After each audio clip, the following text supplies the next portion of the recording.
From the Broadcast Center at BCIT's Burnaby Campus, this is All Talk Radio. You're listening to 1680 The Crow.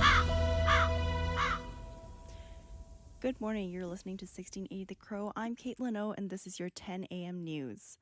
Today is the Transgender Day of Remembrance. Premier David Eby and Kelly Padon, the Parliamentary Secretary for Gender Equity, released a statement saying they're recommitting to ending transphobia in the province. In the statement, Eby says the province is joining people around the world in remembering transgender, gender-diverse, non-binary, and two-spirit people who have been killed in acts of violence and those who have been taken their own lives due to a lack of support and acceptance. BC was the first province in Canada to raise the transgender flag on the legislature lawn. 2 people are in hospital after a serious overnight crash near UBC. The collision happened early Monday morning around 3:30 a.m. in the area of West 16th Ave and Bining Road. University RCMP Corporal Ian Sims says 3 young people in their 20s were in the car at the time of the crash. Only one person was wearing a seatbelt, and that individual walked away from the collision. The 2 others are in hospital with non-life-threatening injuries. West 16th is currently closed in both directions between Blanca and Westbrook. A sea container almost crashed into the seawall near English Base in Nukchuk Statue yesterday afternoon. The barge broke free of its anchored float and drifted towards the beach. 2 Kitsilano Coast Guards crews and vessels quickly responded to the incident by tying onto the barge, preventing it from drifting closer to shore. Last year, a barge was stuck for 9 months at the Sunset Beach after it broke free during storms in November of 2021. Those are some of the stories we're looking at today. Our producer Kobe Smith has more on what our newsroom is watching.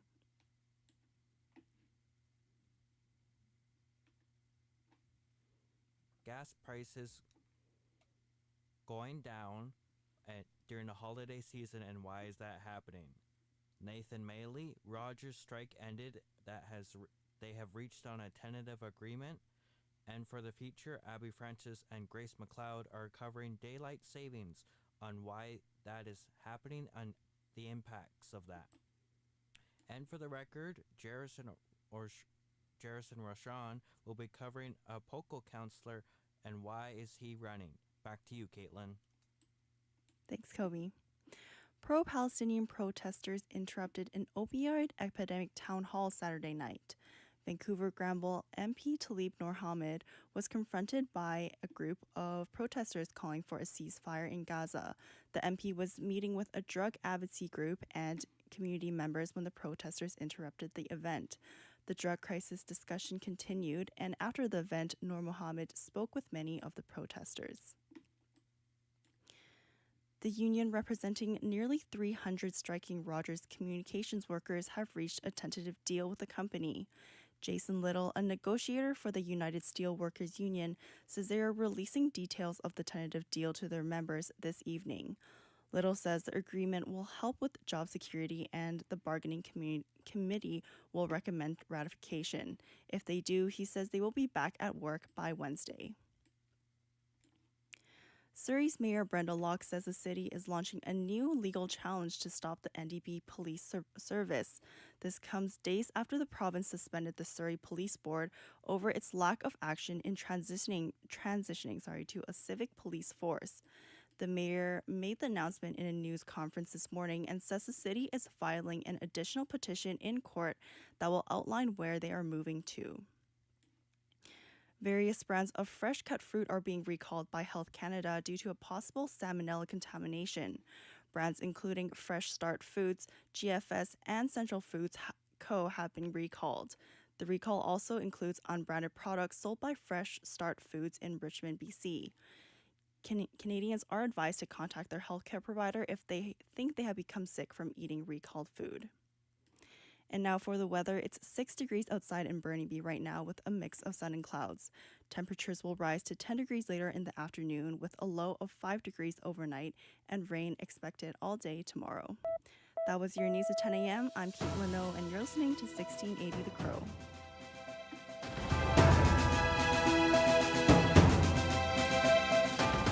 Stay tuned for more on BCIT's 1680 The Crow.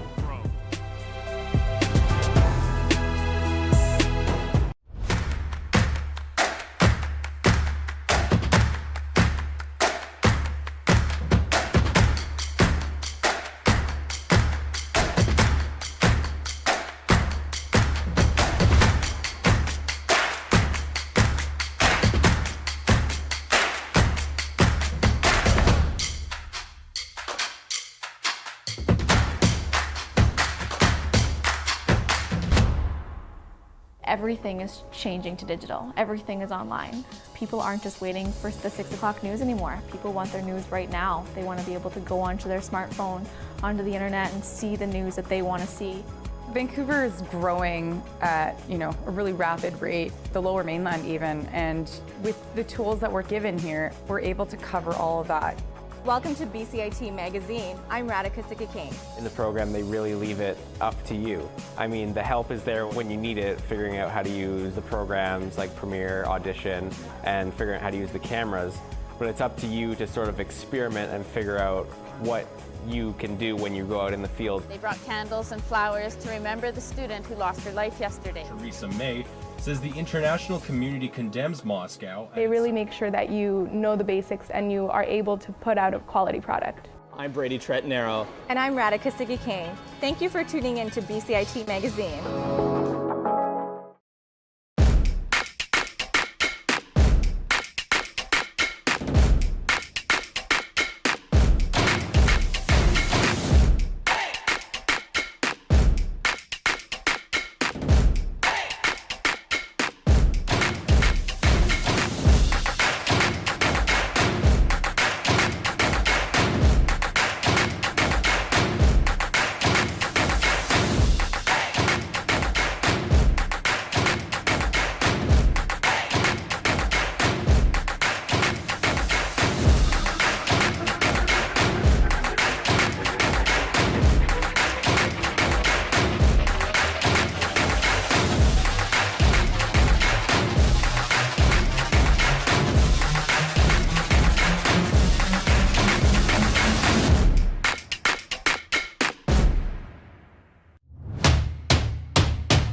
Hello, and welcome to For the Record.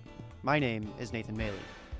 On today's episode, we will talk about the NBA potentially returning to Vancouver. The city has yet to regain a franchise after the Grizzlies left for Memphis in 2001. But optimism started to peak after NBA Commissioner Adam Silver said this on a Boston Celtics broadcast on November 13th.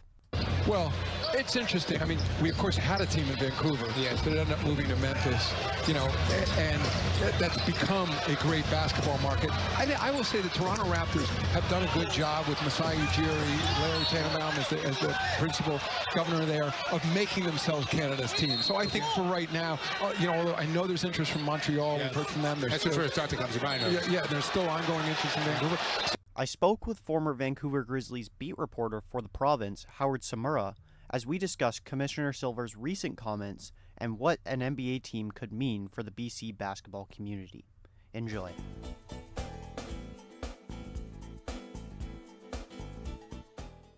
So my first question is, how important is Vancouver being name dropped by Adam Silver for the potential of the NBA returning to Vancouver?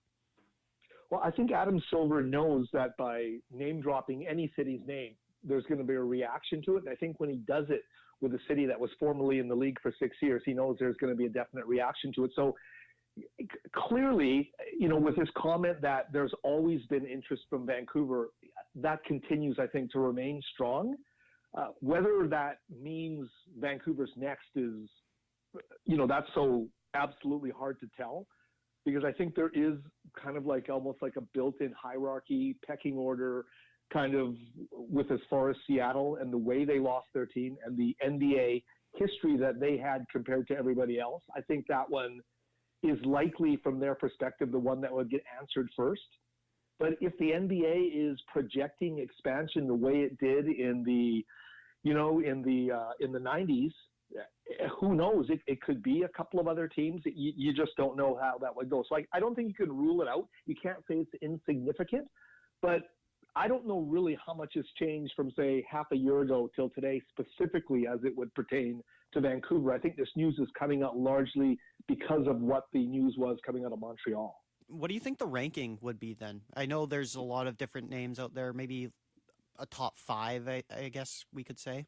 Do you have one? Well, you know what? I don't know about top 5 or top 4, whatever you would say. But if you ask me, the one city that I think is ready to get a team back is Seattle, just based on how they lost that team, that they've won an NBA title in that city before, and how long it was there and the way that they lost it. And I think after that, it's obvious the way Las Vegas is bringing professional sports into its region, that would be the one after that. After that, I think it's basically anyone's guess, and there has to be a philosophy within the NBA's head office that they want to come back into Canada after, obviously world events that have happened with COVID and all that stuff, that they're clear and comfortable with it.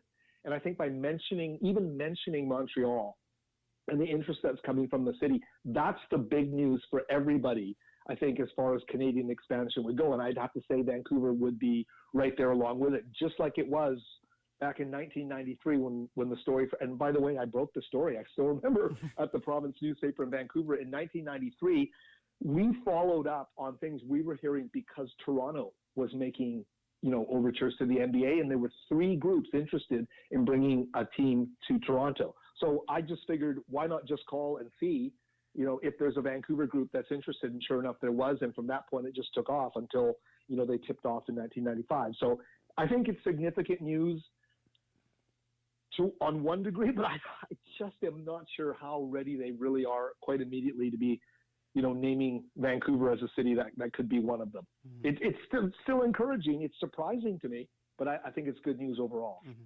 So should fans be holding back in reserve a little bit, maybe thinking that, okay, maybe it's not going to be us first or something like that?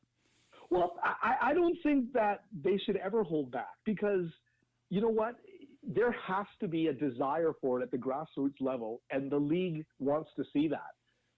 And there's NBA exhibition events here, training camp opportunities, and the league sees what interest there are. When the Raptors were at Simon Fraser recently, I mean, the interest was huge, right? I mean, they know the numbers they're pulling out of Vancouver in terms of how rapt an audience they have for the Raptors and how important that team is to people in Vancouver now, which you never would have said when Vancouver was in the NBA.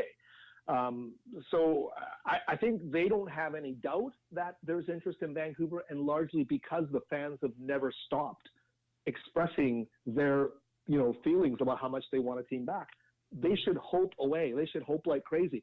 I don't know what's around the corner, just like we didn't back in 1993, where it came completely out of the blue, and all of a sudden, within 2 years of an announcement, there was a team at GM Place. So I think they should hope and wish.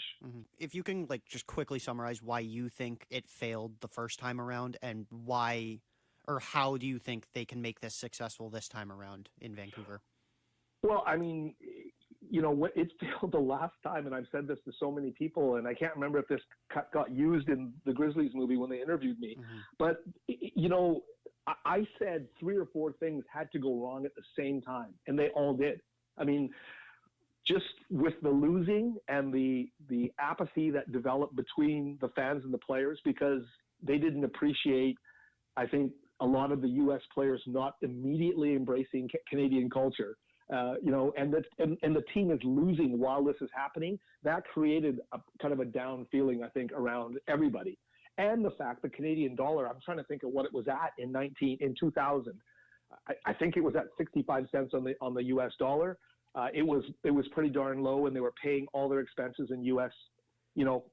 dollars, taking in Canadian money for tickets and paying it out, the salaries and all that stuff in U.S. dollars. So you couple all those things, plus a couple of other things probably that were happening at the same time, and it just created a negative atmosphere around the team that made it prime for the plucking. And David Stern, who was the commissioner, the late David Stern, he did his best to try and keep that franchise in Vancouver, because a guy named Bill Laurie, whose family was with the Walmart Group and I think bought the St. Louis Blues of the NHL, had bought the team, had a conditional agreement to buy it. But that guy, Bill Laurie, didn't hide the fact that he was trying to move the team. And thus, David Stern had to step in and say, listen, if it's going to be that open, wide open, and you're not even going to try and disguise the fact, basically, is kind of what he was saying. I can't allow that to happen. That's just too obvious. And so they hoped that the Vancouver franchise would get prosperous, would win, would do all these things. It didn't happen. And when the second owner, Michael Heisley, came in, he couldn't do it anymore. He couldn't stop it from happening. And so the team left. And that's kind of, in a nutshell, how quickly it all happened. You were mentioning the Canadian dollar there. How much do you think that would play a factor into bringing back a Canadian team? Well, let's start with this part. I don't think that the commissioner would have mentioned Vancouver if it was going to be an issue, because there is a team in Toronto already. So I don't think it's an issue. In whatever way the NBA's financial model is different now in 2023 than it was in 2001 when the team played their final season here, I think the league has those questions answered, or they wouldn't even be bringing up Canadian expansion. So I don't know all the ins and outs, but I don't follow it that closely anymore.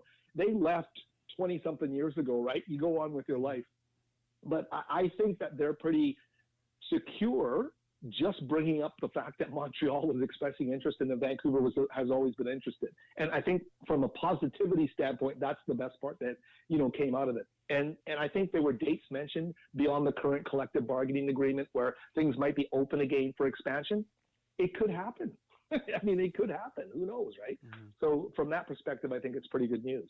What do you think another Canadian market being given an NBA franchise, whether it's Montreal, whether it's Vancouver, what do you think it would do for Canadian basketball? Well, I mean, I think Toronto has proven on its own that you don't have to look at a large metropolitan center that has an NBA franchise as a Canadian city, because Toronto is a better NBA player producing city than many cities in the United States, as everybody knows right now, right? I mean, it is a massive, massive area in comparison to Vancouver and Montreal. But at the same time, there's a basketball culture there that stands on its own, and it doesn't have anything to do with the fact that it's Canadian by all appearances, right? So if you get that franchise in your market, if it's Vancouver or if it's Montreal or if it's both, it's longevity. It's keeping it there for a generation plus.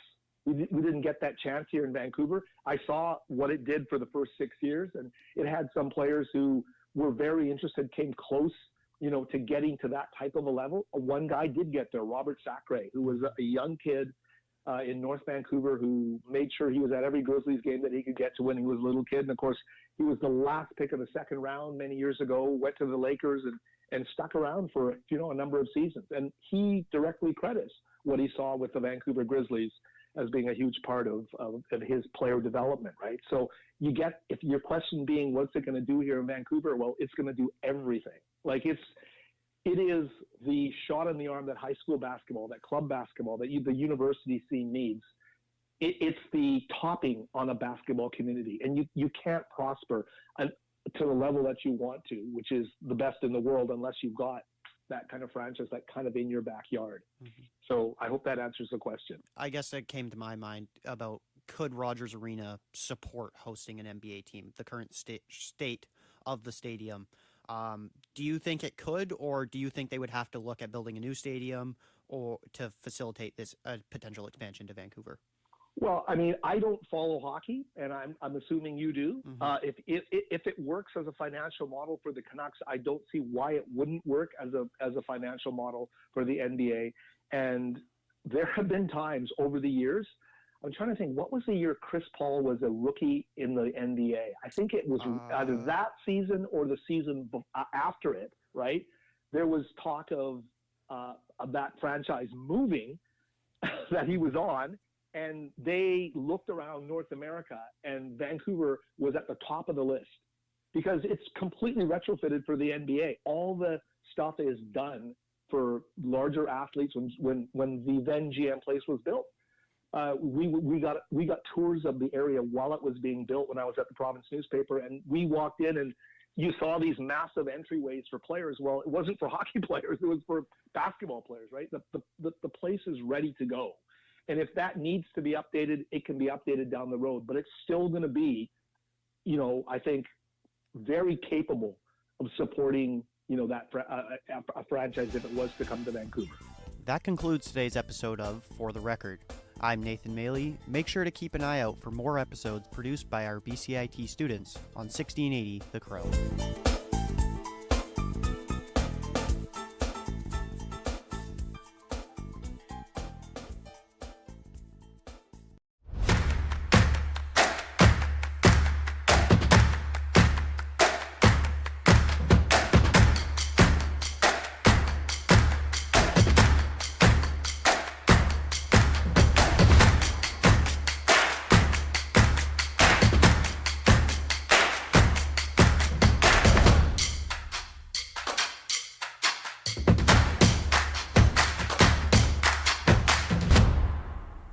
Everything is changing to digital. Everything is online. People aren't just waiting for the 6 o'clock news anymore. People want their news right now. They want to be able to go onto their smartphone, onto the internet, and see the news that they want to see. Vancouver is growing at, a really rapid rate, the Lower Mainland even, and with the tools that we're given here, we're able to cover all of that.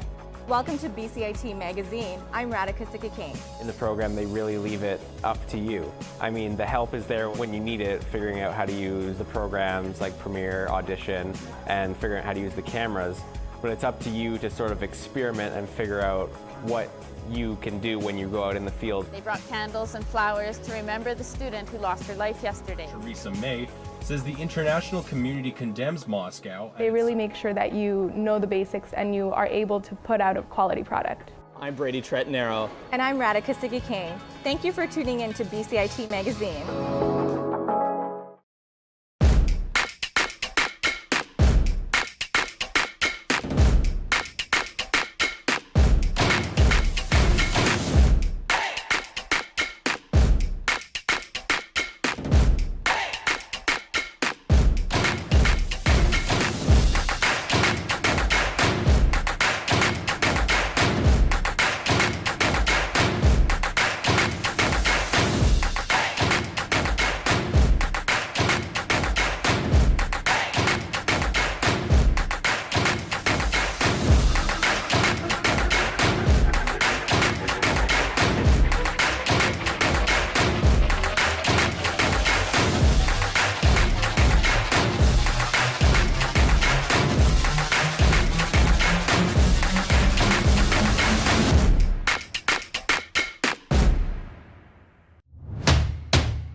everything is changing to digital. Everything is online. People aren't just waiting for the 6 o'clock news anymore. People want their news right now. They want to be able to go onto their smartphone, onto the internet, and see the news that they want to see. Vancouver is growing at, a really rapid rate, the Lower Mainland even, and with the tools that we're given here, we're able to cover all of that. Welcome to BCIT Magazine. I'm Radhika Sikakane. In the program, they really leave it up to you. I mean, the help is there when you need it, figuring out how to use the programs like Premiere, Audition, and figuring out how to use the cameras. But it's up to you to sort of experiment and figure out what you can do when you go out in the field. They brought candles and flowers to remember the student who lost her life yesterday. Theresa May says the international community condemns Moscow. They really make sure that you know the basics and you are able to put out a quality product. I'm Brady Tretnero. And I'm Radhika Sikakane. Thank you for tuning in to BCIT Magazine.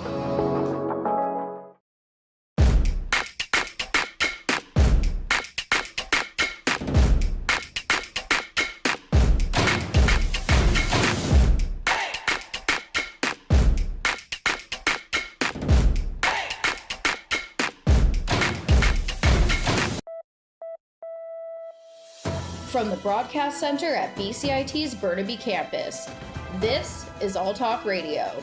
You're listening to 1680 The Crow.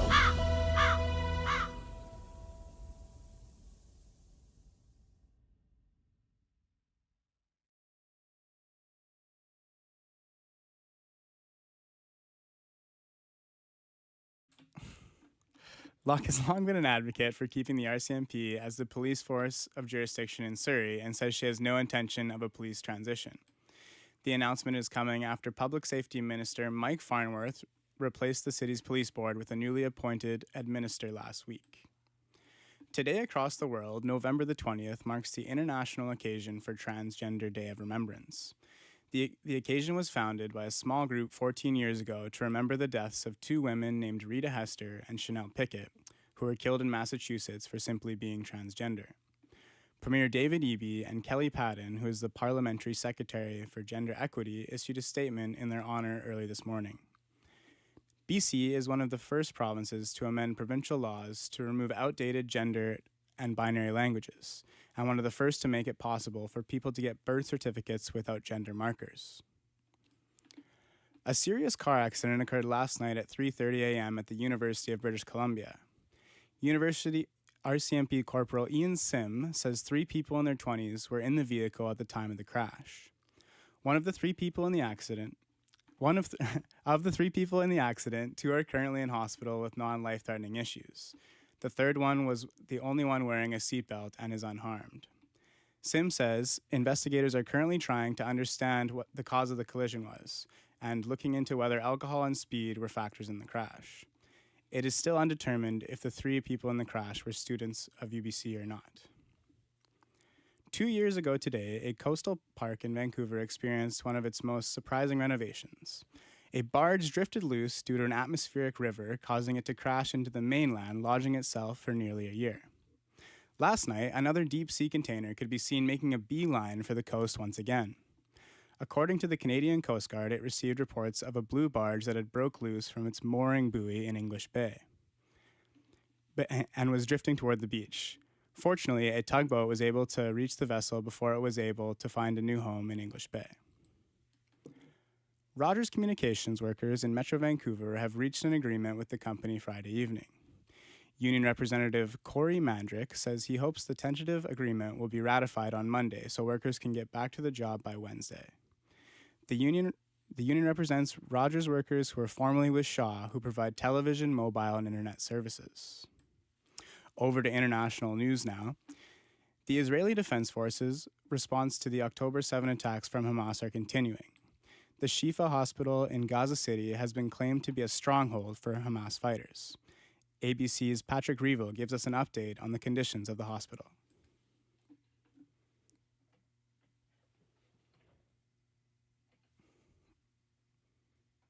Has been on Al-Shifa Hospital, which is Gaza's largest. The IDF went in about 6 days ago. They say under Al-Shifa is a Hamas headquarters and that it is a hub for Hamas activity. And they've just released a video showing a drone flying into what they say is a Hamas tunnel in the grounds of the hospital.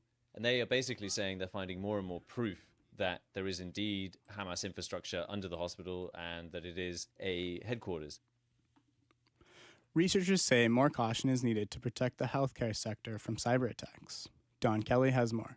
An article in today's edition of the Canadian Medical Association Journal by doctors who are experts in the use of technology in healthcare says healthcare organizations should train staff to recognize phishing attempts and respond quickly so patient care is not interrupted. Cyber attacks steal personal data, down computer networks, and can close surgeries and other procedures, potentially costing millions if a ransom is paid out.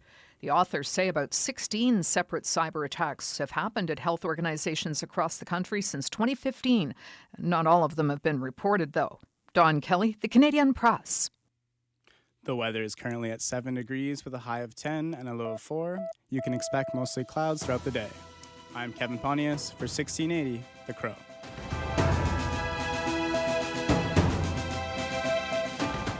Stay tuned for more on BCIT's 1680 The Crow.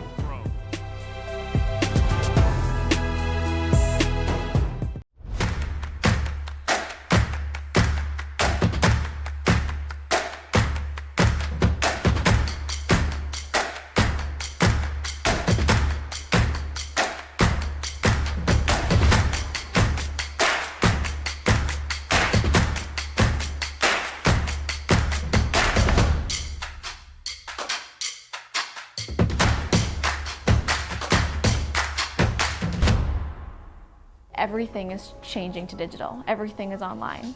People aren't just waiting for the 6 o'clock news anymore. People want their news right now. They want to be able to go onto their smartphone, onto the internet, and see the news that they want to see. Vancouver is growing at, a really rapid rate, the Lower Mainland even, and with the tools that we're given here, we're able to cover all of that. Welcome to BCIT Magazine. I'm Radhika Sikki-King. In the program, they really leave it up to you. I mean, the help is there when you need it, figuring out how to use the programs like Premiere, Audition, and figuring out how to use the cameras. But it's up to you to sort of experiment and figure out what you can do when you go out in the field. They brought candles and flowers to remember the student who lost her life yesterday. Theresa May says the international community condemns Moscow. They really make sure that you know the basics and you are able to put out a quality product. I'm Brady Tretnero. And I'm Radhika Sikki-King. Thank you for tuning in to BCIT Magazine.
respectfully acknowledge that we are situated on the traditional, ancestral, and unceded territory of the Coast Salish peoples, including Squamish, Tsleil-Waututh, and Musqueam nations.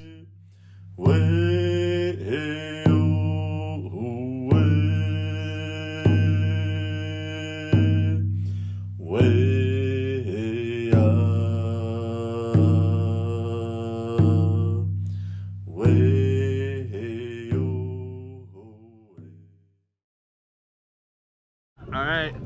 Get ready, on your toes. Good save. All right.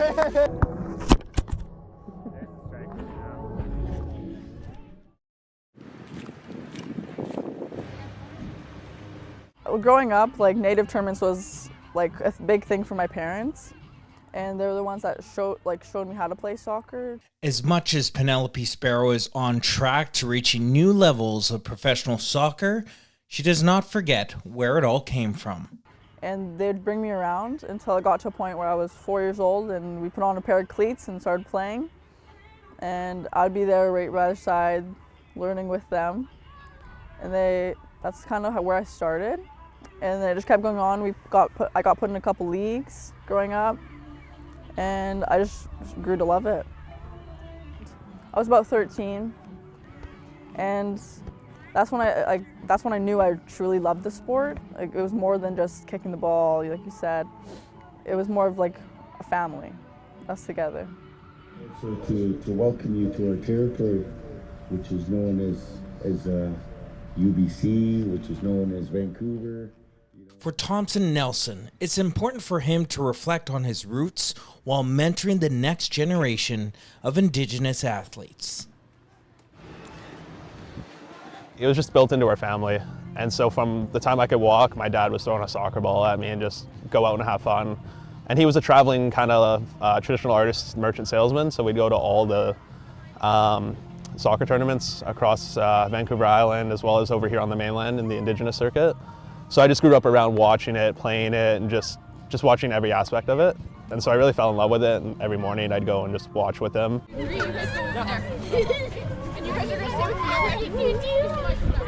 Both Thompson and Penelope are currently working with Hope and Health, coaching the younger generation at the UBC Thunderbird Stadium. Hope and Health is a sport for social impact organization that works specifically with Indigenous children and youth and their communities to develop life and leadership skills. It's about creating a program that's accessible within Indigenous communities. As a result of colonization, programs haven't been accessible, nor have they been created that are culturally safe for Indigenous children and youth. So we wanted to close that gap. We really have been working on creating the pathway from those young, talented athletes that aspire to go pro or play to an elite level as high as they can go. When we had the opportunity to consider to take ownership over the League One BC Varsity FC team, it just made total sense that that would allow us to create that piece, which is the semi-professional, high-performance level. So then we can work with our communities as young as 3, 5 as little champions, all the way through their journey to Natsama FC. Varsity FC was run by UBC Athletics, but Hope and Health purchased the rights and has rebranded as Natsama FC. Perhaps due to a lack of representation, many Indigenous athletes struggle on their journeys, often giving up. So we're on the Musqueam field, where I grew up to love soccer. I always feel safe here, comfortable. I know when I've had a long day or a hard day, I try to do other things like art, track, all the other sports, but soccer was always something that I couldn't live without. When they think of soccer, they don't think of us, and obviously that's very hard because growing up, that was my FIFA. Going to tournaments, watching it, it was my FIFA. Like, that was my World Cups. Watching them play, it was like other players I couldn't see in TV. And the kind of passion and like support we have, it should be noticed.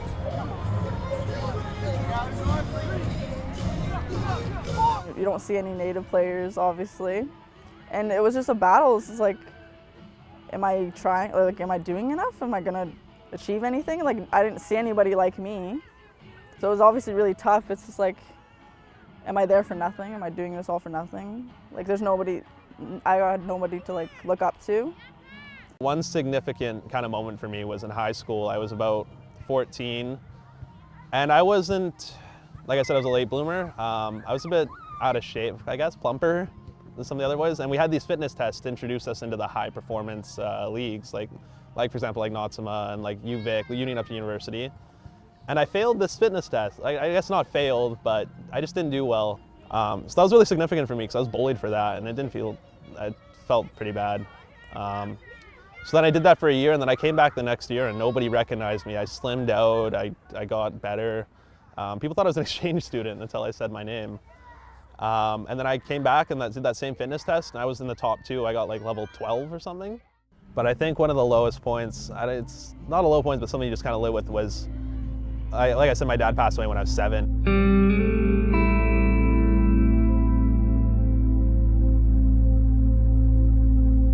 And he was one of my biggest role models.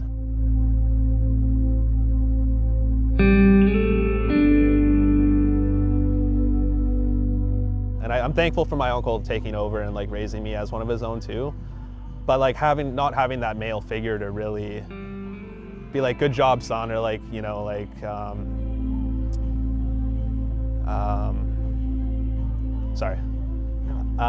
saying like, good job, son, or like, everybody had their dads there.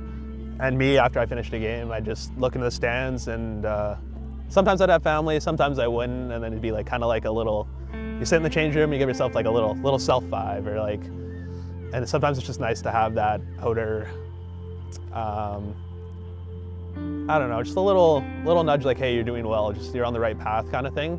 Because sometimes you just don't know, you get lost along the way, and sometimes you need that little push. But I'm grateful for everybody in my life and who have brought me and raised me to bring me to this opportunity. But in essence of barriers, like there definitely is barriers out there. And it can be a struggle, but you just gotta be proud, like don't fall into negativity. Like if somebody has something bad to say about you, just brush it off and just keep moving forward in a positive way. Because as an Indigenous youth, like we're representing our community, not just ourselves. Like it takes a village to raise a child. Like for me as an example, I had uncles, aunties, coaches, a plethora of people that like help support me. And it really shows like growth and development. And you're just there to represent your people to the best of your abilities and just make whoever proud and yourself proud, more importantly, and then just walk in a good way.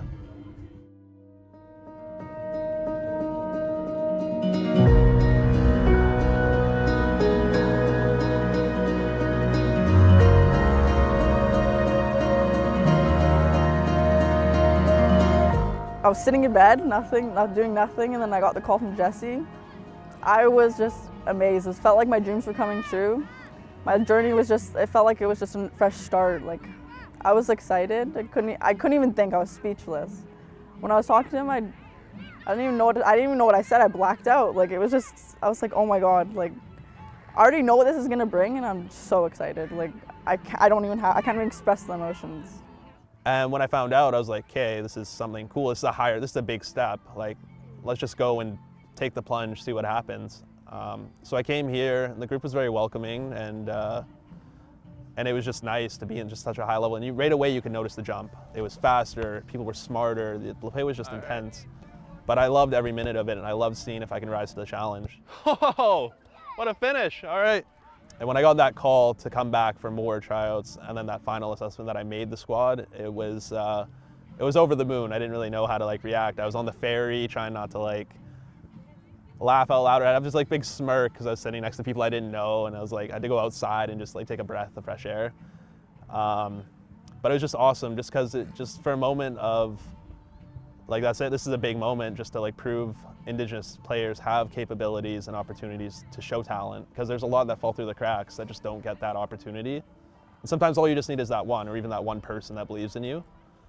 And I'm hoping this platform of NOTSMA, and even me just being here, will show other Indigenous youth and other players that you can do it. You just dedication, hard work, and lots of just faith, and just reaching out to, like putting yourself out there, and not being afraid of like the racial barriers or like people doubting you that you can't do it. For sure. Nice dribbling, nice dribbling. Almost. We have them wide. We've been hidden for a long time, overlooked. We don't really get noticed like this, and such an opportunity like this, I can't hold back, express how I play, show how I play. Like playing with like First Nations, it's a different game.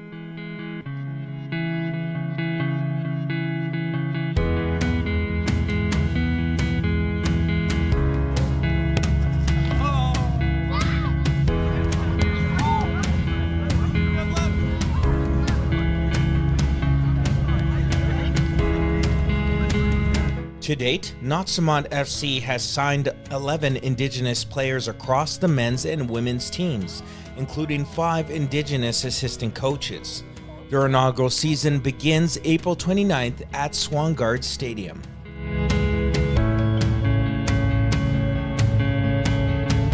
One, two, three.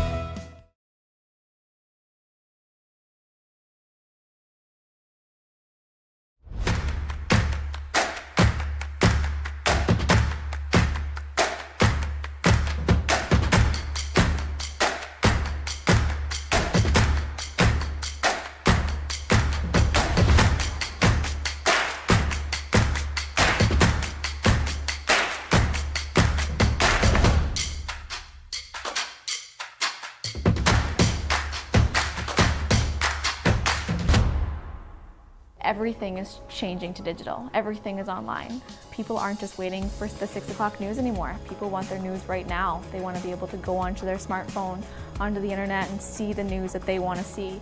Vancouver is growing at, a really rapid rate, the Lower Mainland even, and with the tools that we're given here, we're able to cover all of that.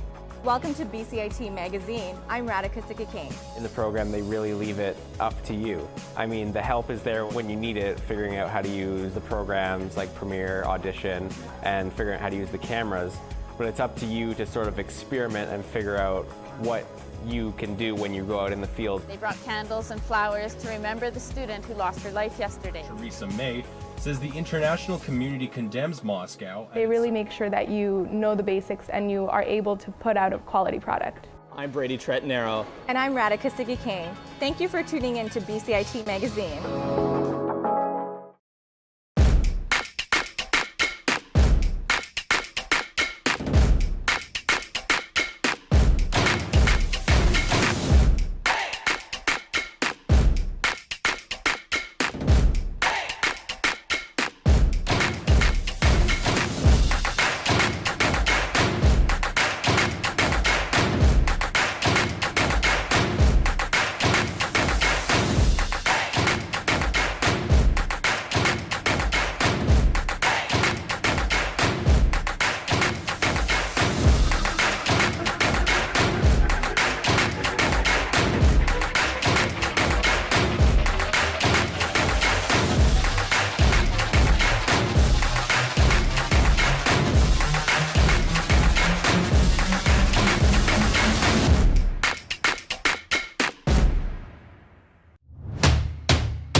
Everything is changing to digital. Everything is online.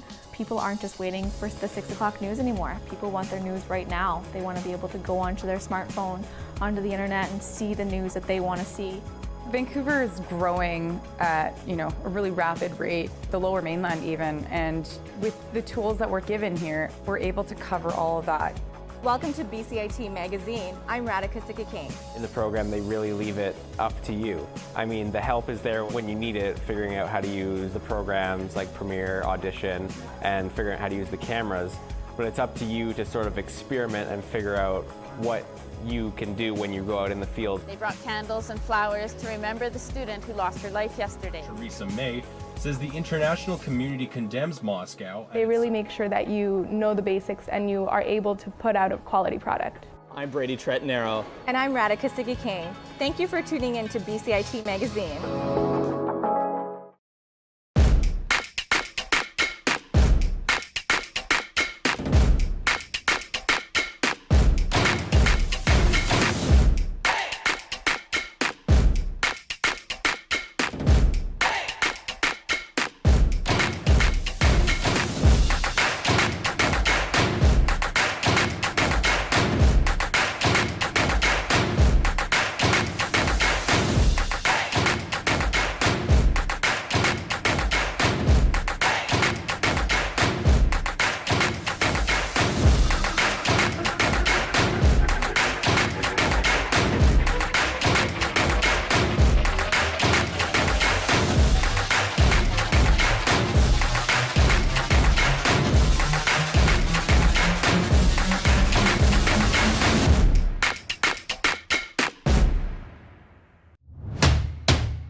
From the Broadcast Center at BCIT's Burnaby Campus, this is All Talk Radio. You're listening to 1680 The Crow. Welcome back to 1680 The Crow. I'm Caitlin O, and here's your 11 a.m. news. There are many events happening around the Lower Mainland today to mark the Transgender Day of Remembrance. Many trans, non-binary people and allies are gathering to honor community members lost. Various rallies and candlelight vigils are taking place in Abbotsford, Burnaby, UBC, and the Vancouver Art Gallery. Tellen Chan Kusalik, a member of the organizing committee for the vigil taking place at the Art Gallery, says her group is intentionally hosting a public event to raise awareness that trans people are still facing violence and some are being killed. Premier David Eby also released a statement this morning saying the province is recommitting to ending transphobia in the province. Surrey's Mayor Brenda Locke says the city vows to stop the NDP police service. Locke made the announcement in a news conference this morning and says the city is filing an additional petition in court that will outline where they are moving to. This comes days after the province suspended the Surrey Police Board over its lack of action in transitioning to a civic police force. The city launched proceedings in October in the Supreme Court of BC, asking for a judicial review of the province's order to continue with the municipal police force transition. 2 people are in hospital after a serious overnight crash near UBC. The collision happened early this morning around 3:30 a.m. in the area of West 16th Ave and Bining Road. University RCMP Corporal Ian Sims says 3 young people in their 20s were in the car at the time of the crash. The 2 people are in hospital with non-life-threatening injuries, and the third person, who is the only one wearing a seatbelt, walked away from the collision. West 16th is currently closed in both directions between Blanca and Westbrook. The union representing striking Rogers Communications workers in Metro Vancouver reached a tentative deal with the company. Jason Little, a negotiator for the United Steelworkers Union, says this afternoon nearly 300 workers will decide if they will ratify the agreement. Little says the agreement will help with job security and the bargaining committee will recommend its ratification. If they do, he says they will be back at work by Wednesday. This comes 3 weeks after Rogers issued a lockout notice for the workers in response to the union planning a series of rotating strikes. Gasoline prices might be coming down this holiday season. Our reporter Sean Park plans to interview a gasoline expert who explains why that might happen.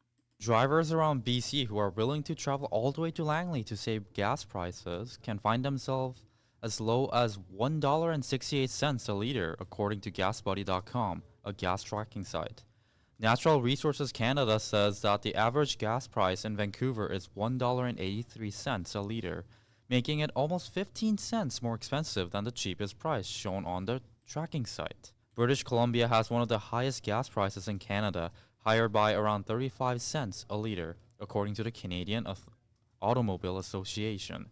They also say that the last year's average national gas price was $1.58 a liter. Sean Park, 1680, The Crow.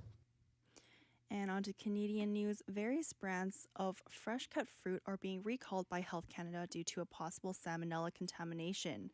The 69 products under recall include cantaloupe, fruit mixes, pineapple, and honeydew. The recall includes unbranded products sold by Fresh Start Foods in Richmond. Other brands, including GFS and Central Foods Company, have also been recalled. Canadians are advised to contact their healthcare provider if they think they have become sick from eating these fruits. A report says Canada's two biggest airlines ranked last for on-time performance among large North American carriers last month. Emily Joveski from the Canadian Press has the story. Aviation data company Cirium says nearly 28% of Air Canada flights, or more than 8,700, landed late in October, placing the company 9th out of 10 airlines on the continent. In the past, Air Canada has pointed to a shortage of air traffic controllers, bad weather, and a network running at full tilt amid high demand, which can mean longer recovery times after a disruption. The report found WestJet came last, with nearly 29% of arrivals touching down late. Emily Joveski, the Canadian Press. Stay tuned for more on BCIT's 1680 The Crow.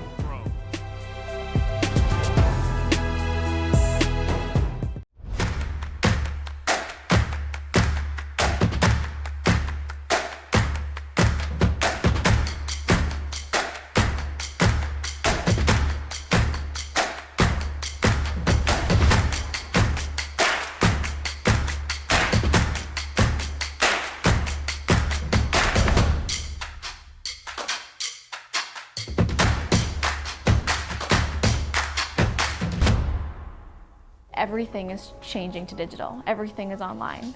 People aren't just waiting for the 6 o'clock news anymore. People want their news right now. They want to be able to go onto their smartphone, onto the internet, and see the news that they want to see. Vancouver is growing at, a really rapid rate, the Lower Mainland even, and with the tools that we're given here, we're able to cover all of that. Welcome to BCIT Magazine. I'm Radhika Sikakane. In the program, they really leave it up to you. I mean, the help is there when you need it, figuring out how to use the programs like Premiere, Audition, and figuring out how to use the cameras. But it's up to you to sort of experiment and figure out what you can do when you go out in the field. They brought candles and flowers to remember the student who lost her life yesterday. Theresa May says the international community condemns Moscow. They really make sure that you know the basics and you are able to put out a quality product. I'm Brady Tretanero. And I'm Radhika Sikakane. Thank you for tuning in to BCIT Magazine.